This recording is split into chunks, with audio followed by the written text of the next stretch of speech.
কই আসেন, খাইতে আসেন। তুমি একটু রুমে আসো না। আরে আজব, টেবিলে খাবার দিছি তো, রুমে আসবো কেন? না, তোমার সাথে আমার একটু জরুরি কথা আছে।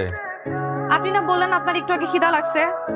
জরুরি কথা পরে শুনবো, আসেন। ক্ষুধা তো লাগছে, জনমের ক্ষুধা লাগছে, কিন্তু আমি যদি তোমার এই কথাগুলো না বলতে পারি তাহলে আমার পেটের ভাত হজম হবে না।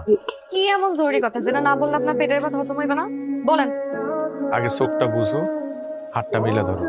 মানে এসব কি করতে কোন আমার? বলো, আমি কি বাঘ না ভাল্লুক যে তুমি চোখ বুঝলে আমি তোমার খাই ফেলাম? ভাল লাগে? এসব কি দিয়েছেন আপনি আমারে? আপনি জানেন আমার ফ্লাওয়ার অ্যালার্জি। ফ্লাওয়ারে অ্যালার্জি? এটা আবার কেমন অ্যালার্জি? অবাক হওয়ার কি আছে? কি ব্যাপার, আপনি আমার এতক্ষণ দাঁড়া করে রেখে কই গেছিলেন? একটু কি ম্যাম করতেছেন? আর হাতে এটা কি? ওহা, ওই একটা শাড়ি, তো শাড়ির দোকানে গিয়ে দিয়ে এই শাড়িটা খুব সুন্দর লাগতেছে।